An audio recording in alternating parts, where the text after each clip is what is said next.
Hello and welcome to Every Horror Movie on Netflix, the show where we watch, review, and discuss every horror movie on Netflix.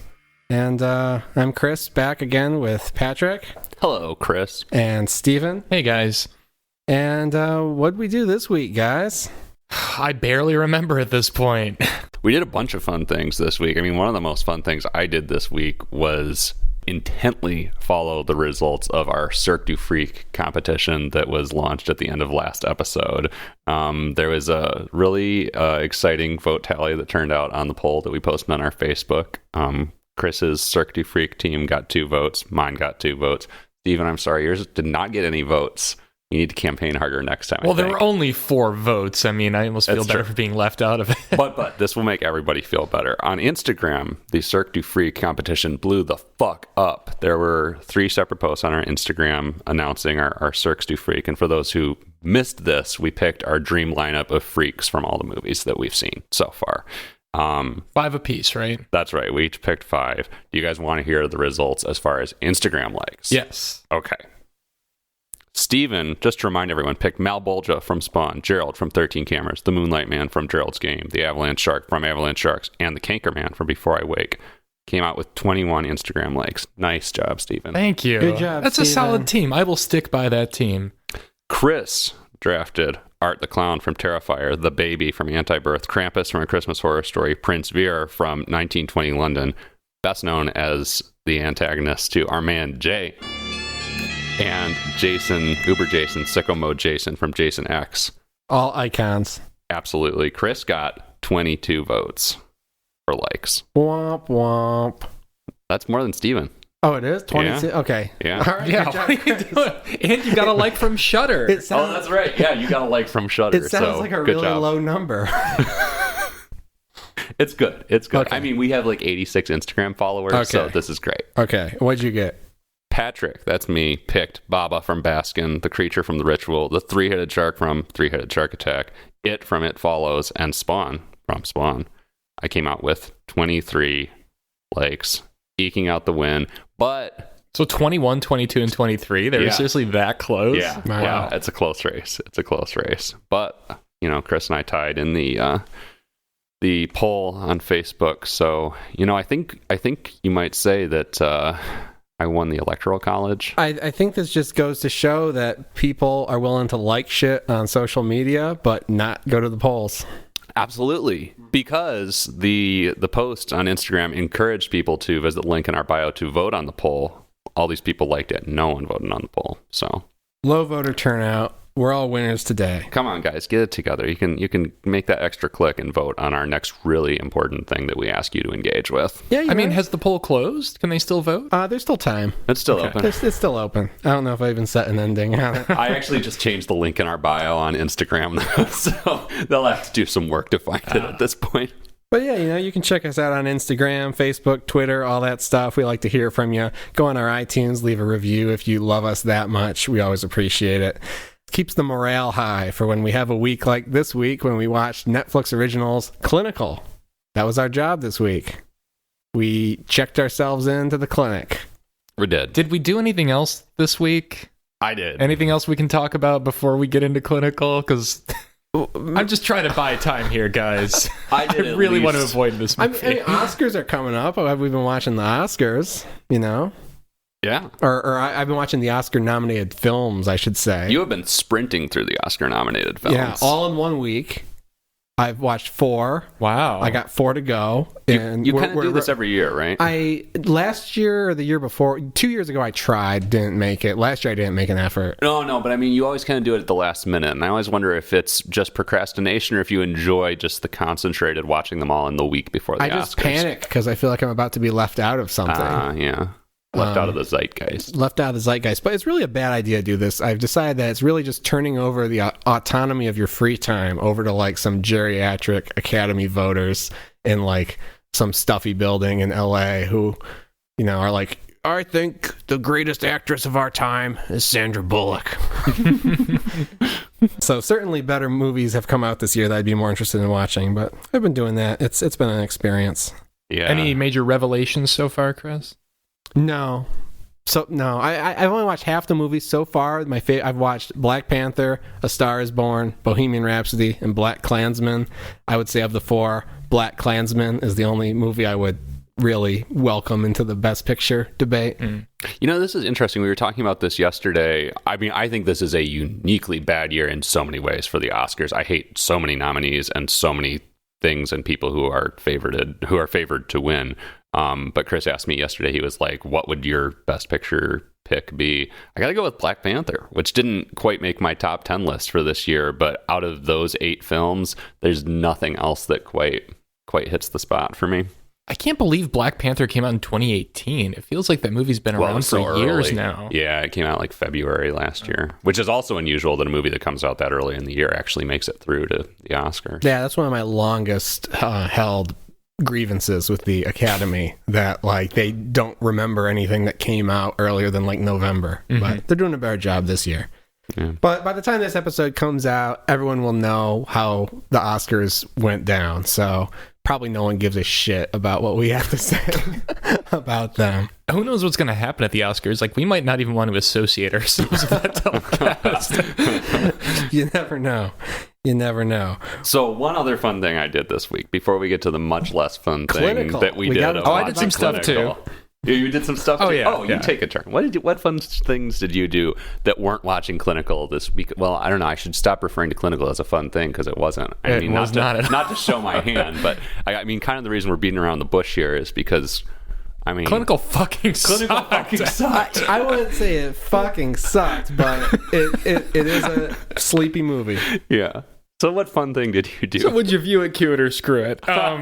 We'll get to that. I saw my first Final Destination movie this week. Oh, That's weird. I was talking to somebody about Final Destination actually earlier this week. Did that just come on Netflix? Is that They why it's must in the have. discussion Yeah. now? Yeah.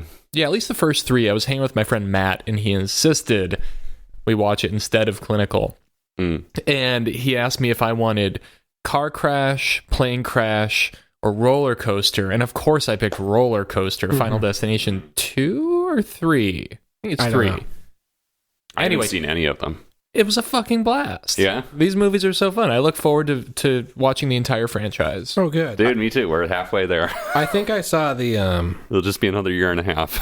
I think I saw the first one, and the series holds a special place in my heart, of course, because it's from Glenn Morgan and James Wong, who were X-Files alumni.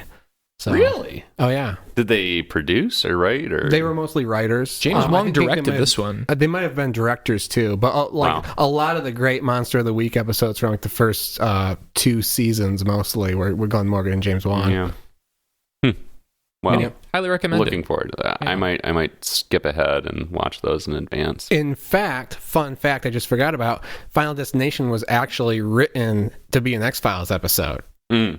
And then it got Wow. retooled into a feature film. Wow. Yeah. But there may or may not actually be a draft floating around online of the Final Destination X-Files episode. I'm so much more fascinated by this franchise than I ever was before. Aren't there like 5 of them? I think so. Yeah. And they're doing a reboot, right? Oh. Yep. They're doing a reboot with the writers of Saw 3, 4, and 5 or something Oh, that's like right. that. We Yeah. talked about this on the What a Disaster podcast. Yep. That's right.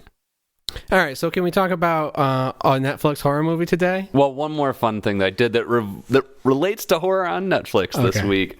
I watched Haunters, which has been in the queue for a while. It's for those who don't know, it's a documentary about haunted houses, those who create them.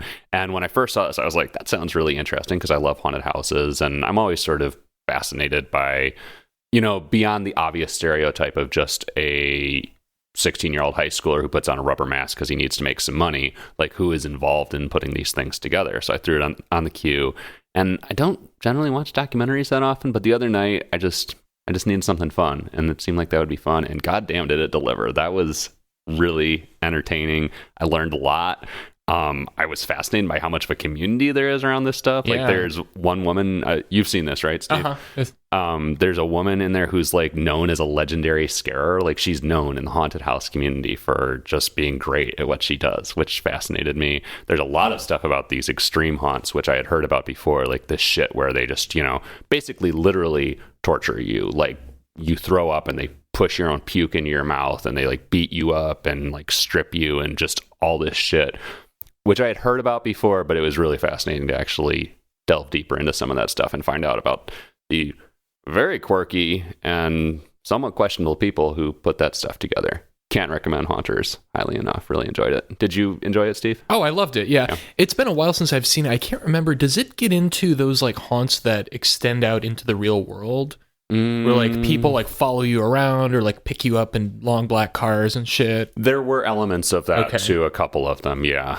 Where people were describing like their experience at McCamey Manor is kind of the most famous or most notorious one, and someone was talking about how like a van showed up and they were like, "Get in," Yeah. I don't know. It's fucking weird. And there's like a waiting list of 27,000 people. I mean, I understand that lots of people want such an extreme experience, but I was stunned that many people were on the waiting list for this one particular extreme haunt. Just lots of wild people who are involved in this shit. Fascinating documentary. That's a view it. That's a view it for me. View it for me too. Check it out, Chris. You've both recommended it to me, and it's in my queue, but I haven't gotten around to it yet because I'm busy watching every horror movie on Netflix. Mix up haunters. The real experience in masochism and ultimate terror is... yeah, the true extreme haunt. Which brings us to Clinical, this week's movie. Wait, I have one more fun thing to talk about. I bet have we talked about Russian Doll yet? I bet you did. We have not talked about Russian Doll. We probably should. So Clinical. Clinical is a Netflix original movie. And I was just, you guys were talking about... It feels like a Lifetime original movie. Did anybody else get that vibe? No, it does. It does. I mean, that's what Netflix is doing now, though. Like, You, the series... did we talk about this on the show already? I don't remember, but it was a Lifetime series. So. You was a Lifetime series that failed on Lifetime. And Netflix like looks at it and is like, this looks good. Let's pick it up. And now it's a big success. They're making a second one. Well, good for them. Fascinating. Yeah, I was just looking up... while you're talking about Haunters, the production team of Clinical, like the actual financiers, because I was a little curious about kind of how a movie like this gets financed. And it's two of the executive producers are actually Netflix personnel. So I'm wondering if Netflix actually wrote the check to make the movie. That might be a first as far as these go, at least the ones we've seen. So I don't know. I can't really find anything about it online, but... Is that true? Aren't there a lot? I mean, I know that they pick up a lot of films, but aren't there... I mean, it wasn't like Hill House. I mean, didn't they write the check and produce that all in-house? Yeah, that was for sure, but I don't think there's been any other movie that we've reviewed on the show. That we've reviewed. Okay, yeah. But gotcha. so these guys have produced not every Netflix original, but things like 1922 and Gerald's Game and I Don't Feel at Home in This World Anymore and things like that. So some of the things that I guess came out of the Netflix system a bit more rather than something they just bought. So maybe they actually paid for this movie. I don't know. But it's a pretty simple movie. We got a woman named Jane, who I call the poor man's Uma Thurman. She's a psychotherapist. She's a psychotherapist. And basically the premise of the movie is she was attacked by a young patient that she failed in helping. And she's traumatized by this experience. And very first scene in the movie, like she walks in on this little girl slits her throat in a very it's very Sixth Sense the way it opens, where you got the therapist who's being confronted by his failed charge and attacked, and then we see her a couple years later. She's still struggling with like the PTSD from this experience, and she's trying to get back to her normal life, but normal therapy kind of bores her. She needs to be doing therapy for like high risk and trauma victims. She specializes in what does she call it? Confrontation therapy? Something like that. Yeah.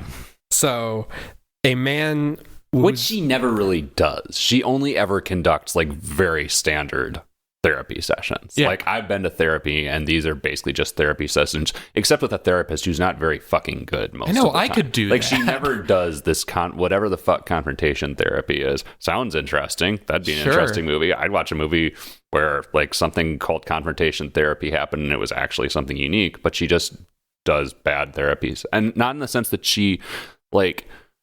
yeah, never mind. I already made my point. These therapy scenes are boring as hell, though. They could function as ASMR.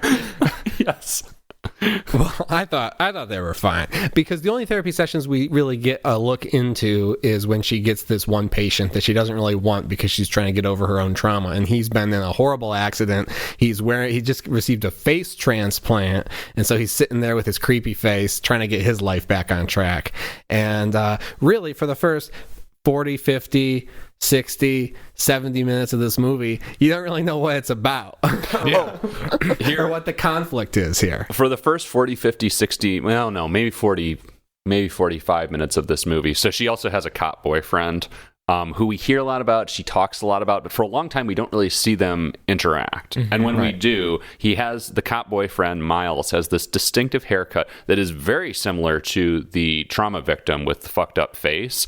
And for a long time, like, both characters were often, like, shown in, like, some degree of obscurity where you couldn't see the face that well. And for a long time, because this is a movie that just sets you up, you just know it's going to have a stupid fucking twist. Yeah. And for the longest time, I was like, holy shit, her boyfriend is the dude from the accident.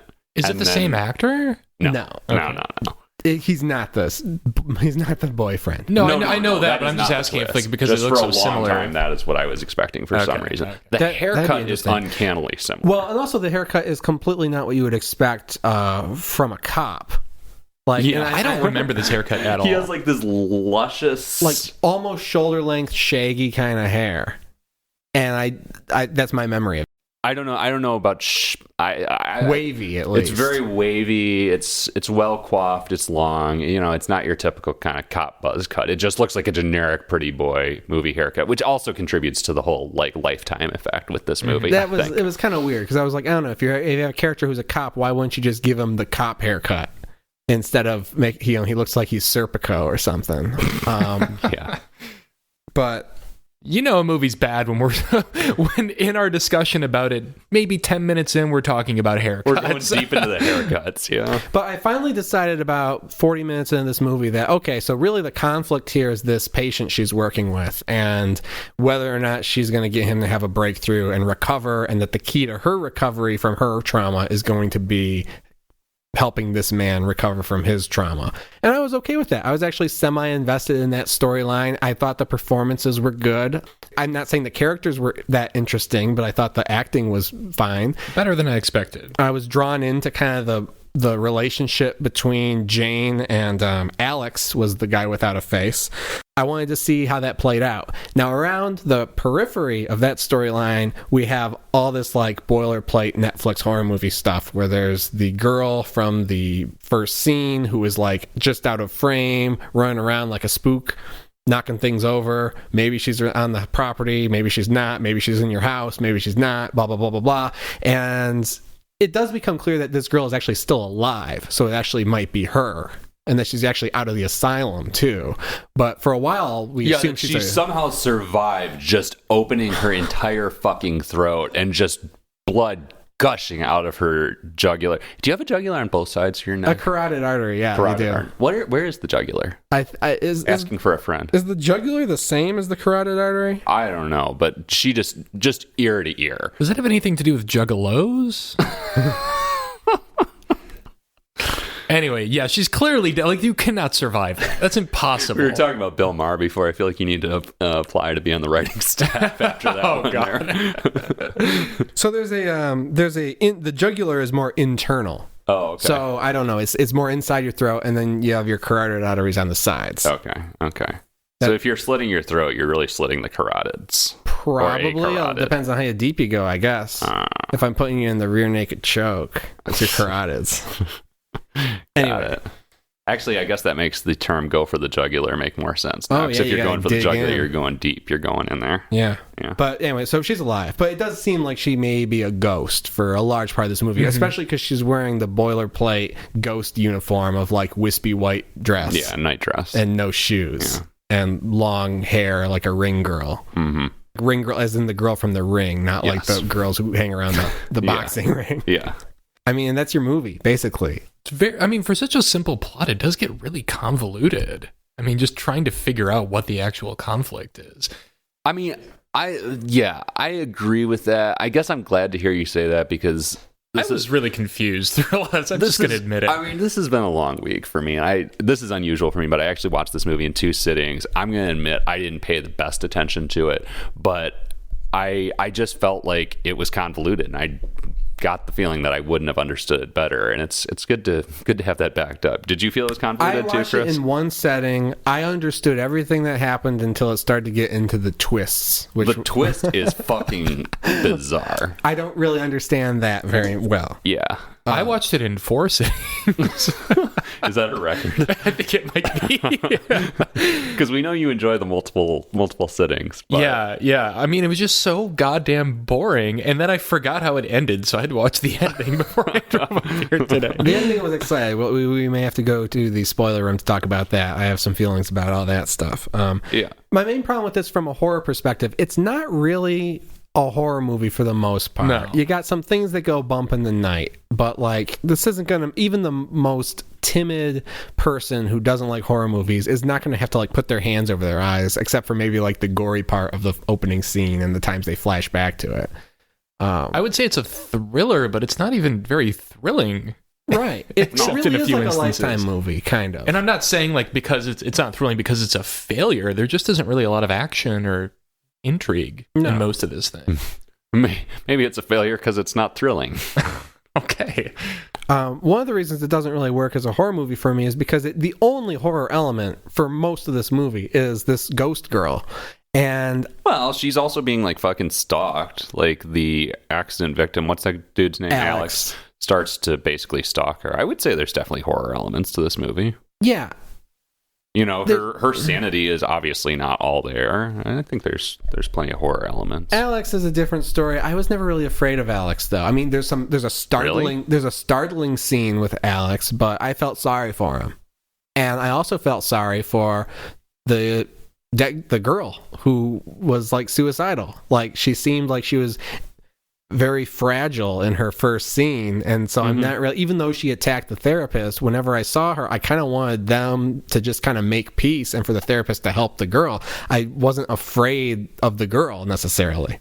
So I don't know. Yeah, I was. I had pity for the girl. I wasn't afraid of her like I'm afraid of like the Ring girl. Oh yeah, I wasn't afraid of her either. Yeah. I mean, the most of the like horror for me came from the gore, the sort of mystery surrounding the circumstances of Alex's accident, the way he starts like just fucking showing up at her house and being schizophrenic, and her sort of general mental unraveling.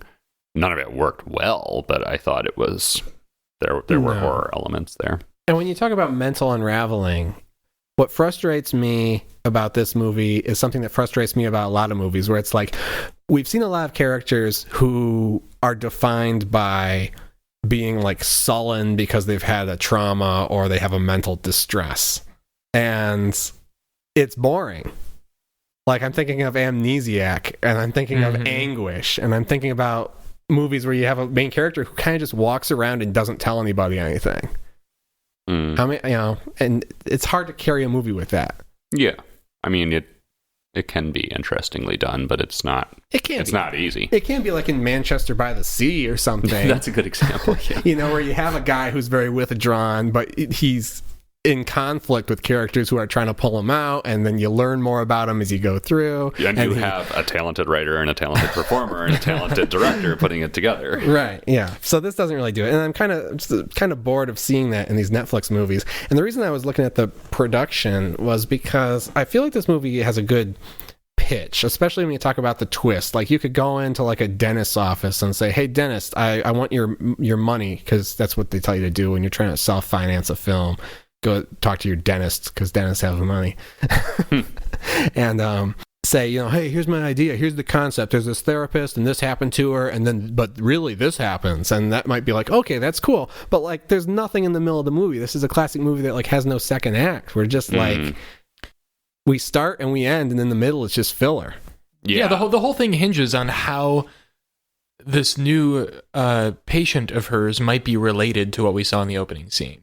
And we don't really get many clues in the middle section of this. Right. Or at least thematically related, or I eventually came to realize, okay, I think this guy, just the process of helping him is going to help her. And so that's the challenge of the movie.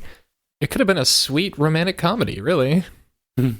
Beauty and the Beast. Our listeners may not know this, probably don't, but I was in a pretty horrific car accident a few weeks ago, and I've felt triggered by like Russian Doll. There were lots of scenes of people getting hit by cars, and I actually felt triggered when I was watching it in ways I didn't expect.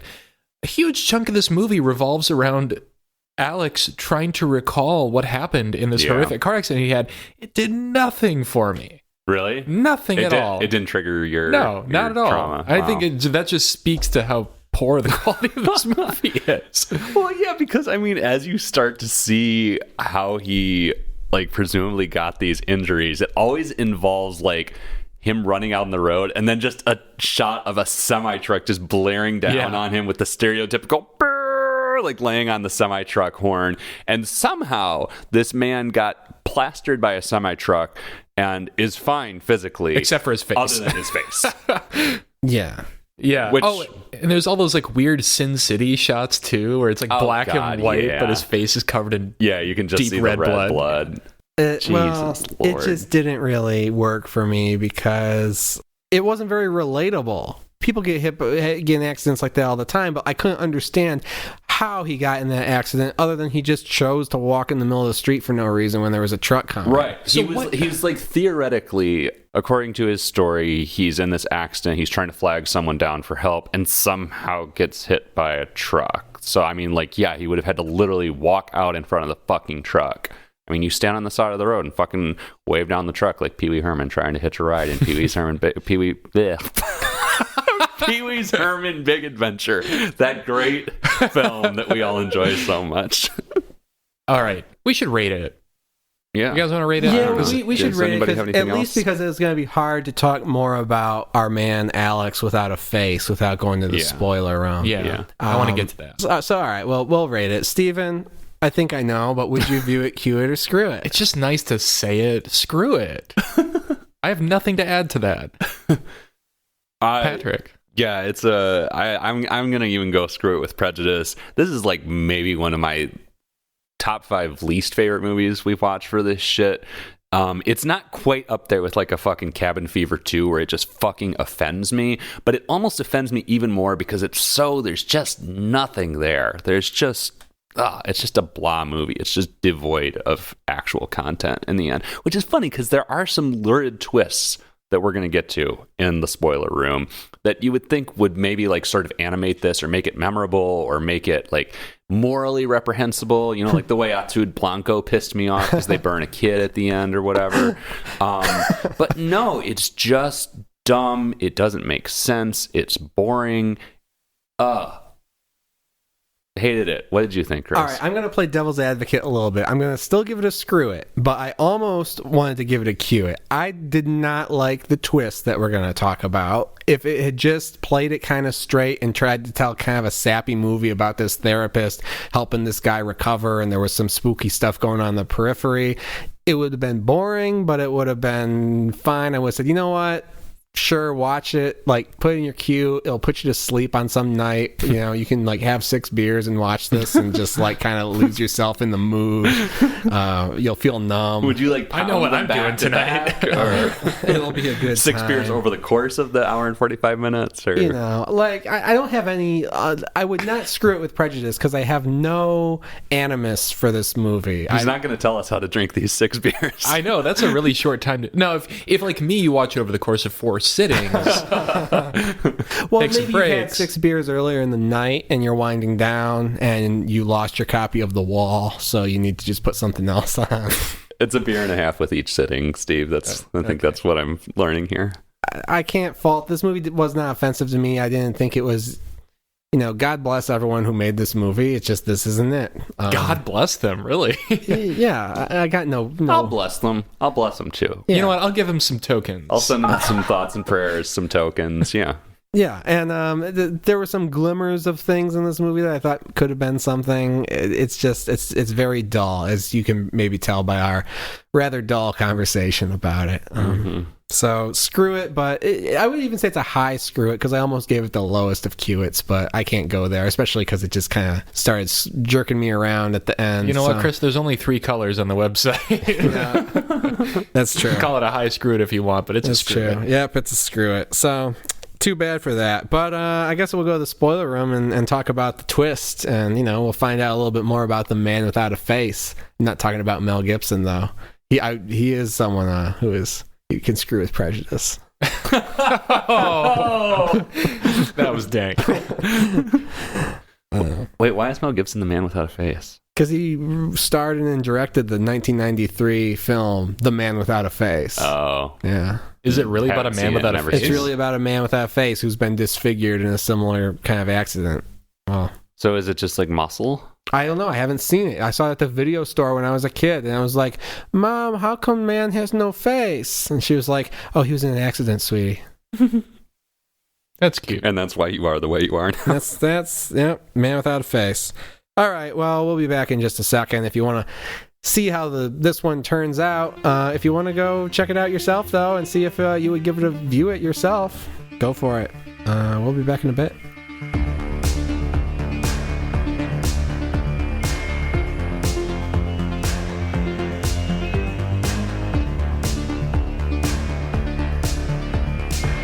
Ugh.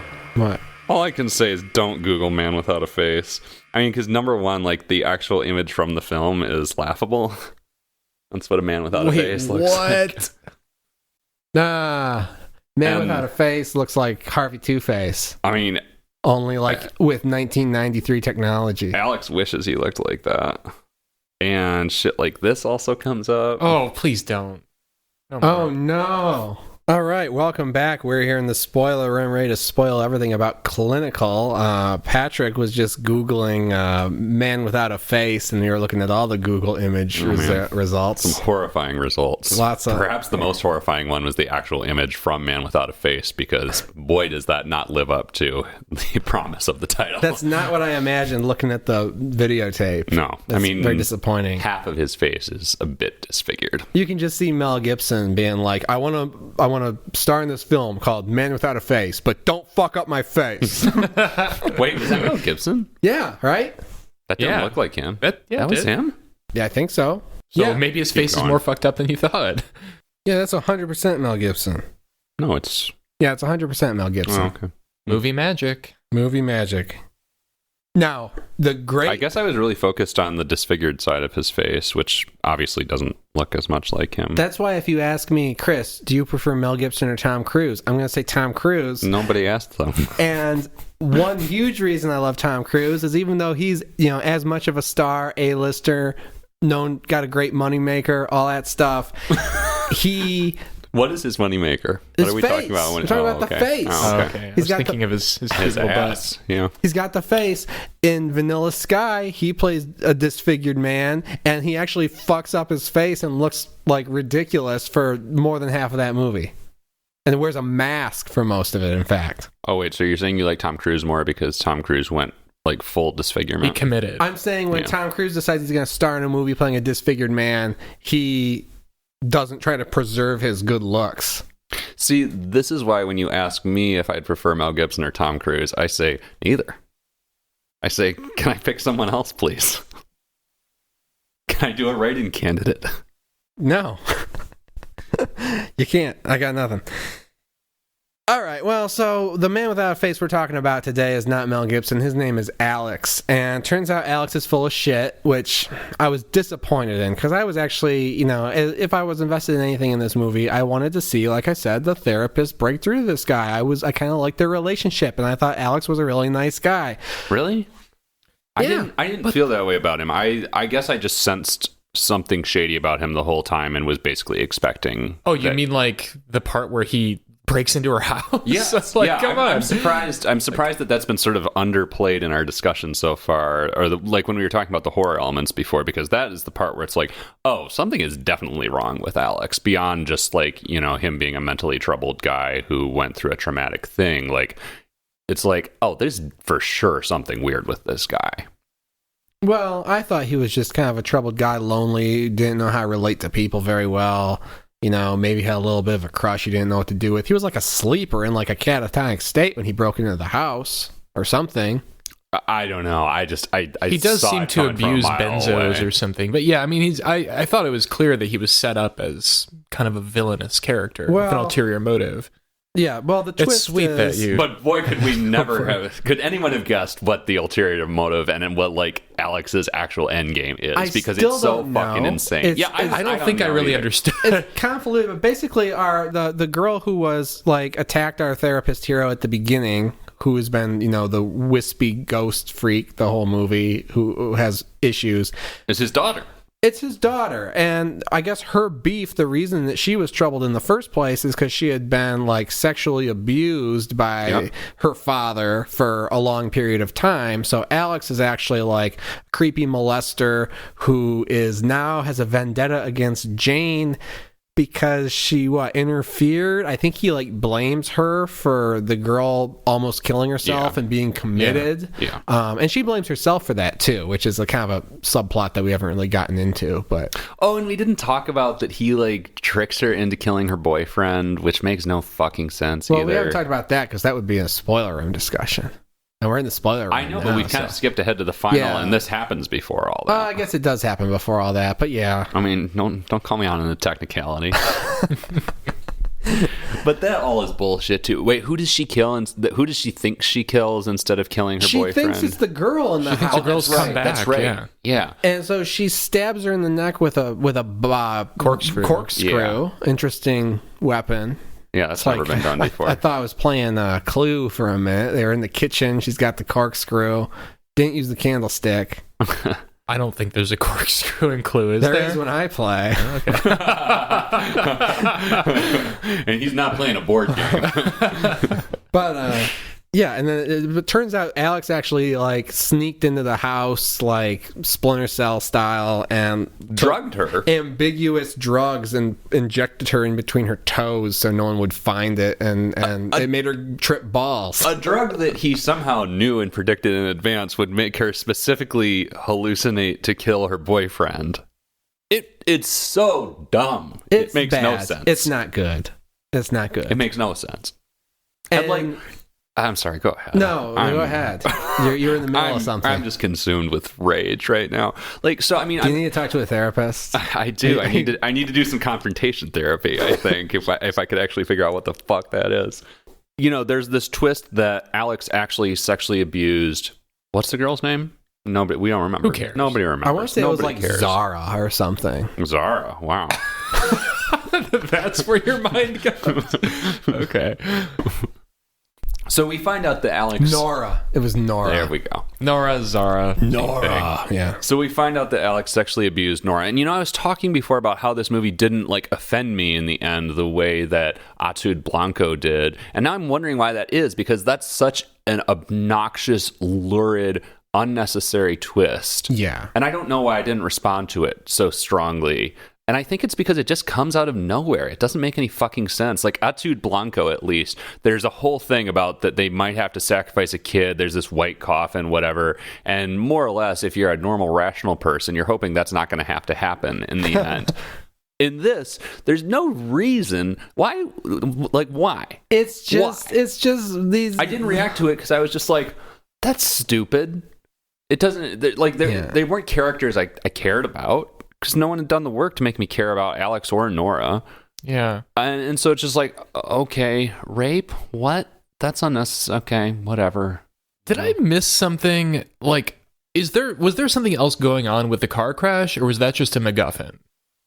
Oh, that was yes. yeah. So, that's fucked up. This is just it's the Rube Goldberg like script writing. They like So, like, what happened?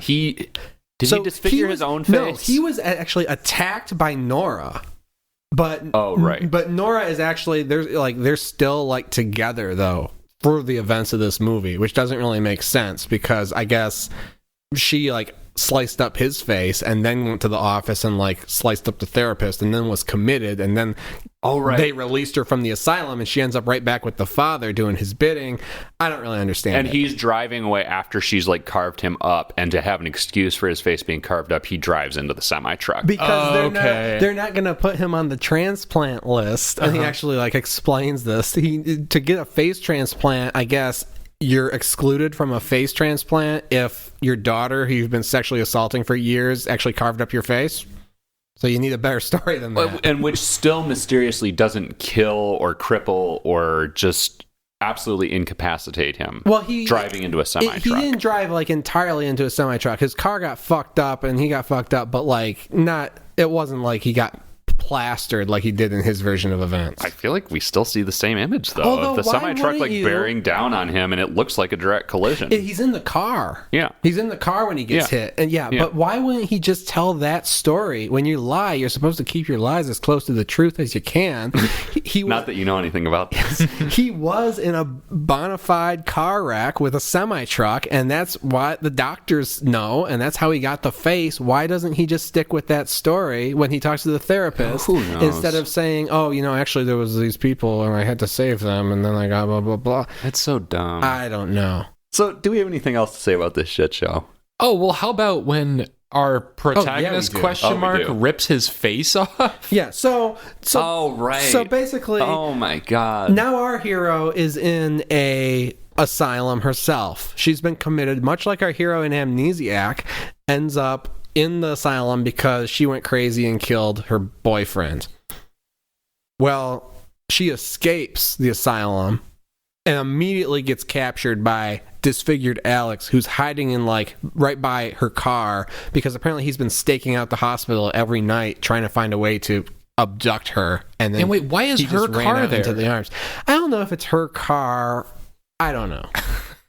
Anyway, like she didn't commit herself. They go home. Jane gets tied up next to the Christmas tree. This is a Christmas movie, by the way, because it takes place at Christmas. There's a lot of Christmas which music. Is multiple Christmases. And one thing I learned from Facebook is if a movie takes place on Christmas, it's a Christmas movie, and everything else is irrelevant.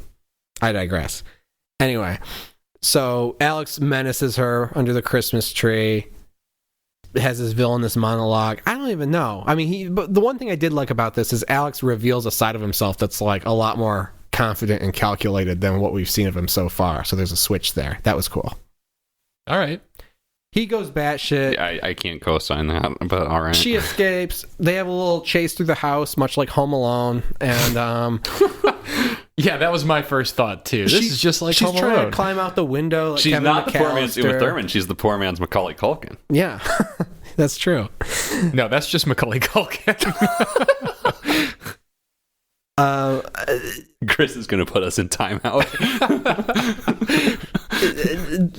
It culminates with a thrilling sequence where she's trying to escape out a window. He like grabs her wrists. They're fighting, and she reaches up and grabs his face and tears off his face, or like part of his face, and falls. Yep. She's already stabbed him in the neck, too. That's important, because that is actually a fatal wound. Tears it off as if it's the prosthetic that it is. Yeah.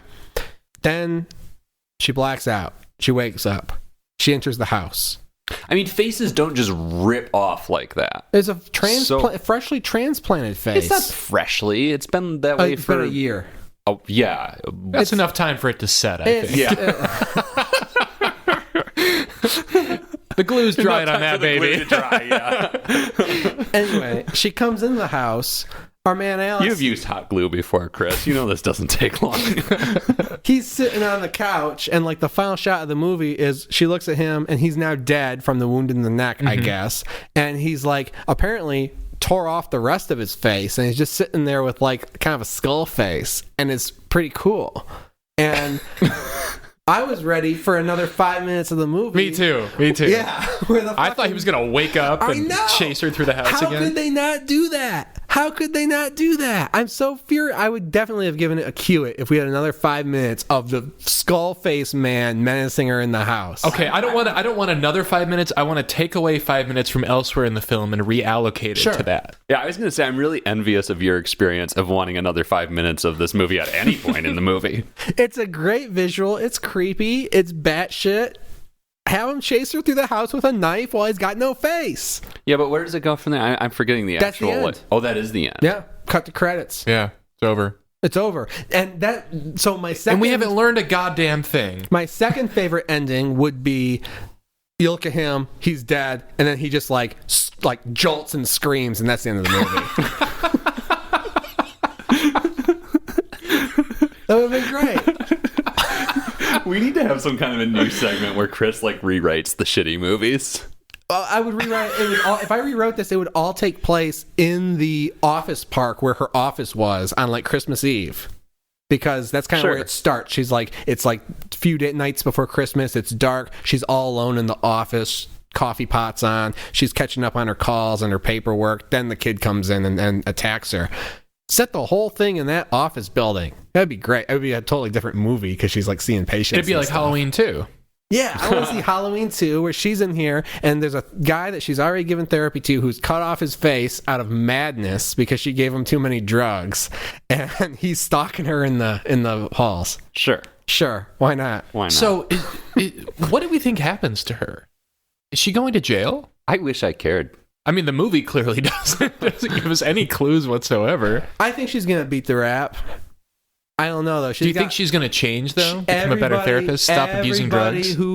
Everyone who can testify on her behalf though is dead though. All her friends are dead by the end of the movie because the maniac kills them all and cuts up their faces and leaves them around the house. Oh, so the assumption is just going to be that she fucked up one of her patients, and she can tell him about because the guy confessed that he gave her a drug and stuff, so she could try to make that case, but it's probably already out of her system. All they got is this, that she stabbed people and killed everybody. I don't know.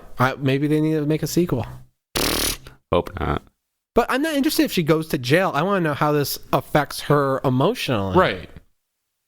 And I can't imagine she's going to be better for this experience than she was. Like, there was no catharsis in what she did. No, I mean, because she was... In the end, she realizes that she really was being gaslit. So there's no reason for her to think that there is really anything wrong with her. No. What do you mean, anything wrong with her? I mean, that she's a terrible therapist, that she's a drug abuser. I'm not sure she's supposed to be a terrible therapist in this movie. Really? I think that's how you're reading it, like... knowing what good therapists are like, but I think she was supposed to actually be a good therapist. Oh, yeah. For sure. Yeah. I think we're supposed to think she's good at her job. She just needed to find the confidence to return to her work with trauma victims.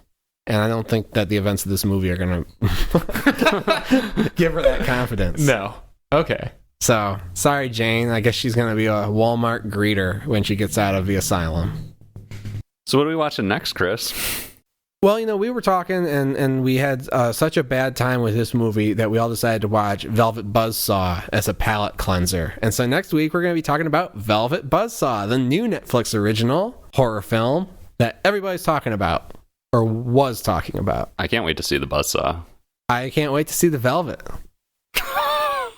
So join us then. That's really all we got to say. Until next time, for every horror movie on Netflix, I'm Clinical Chris.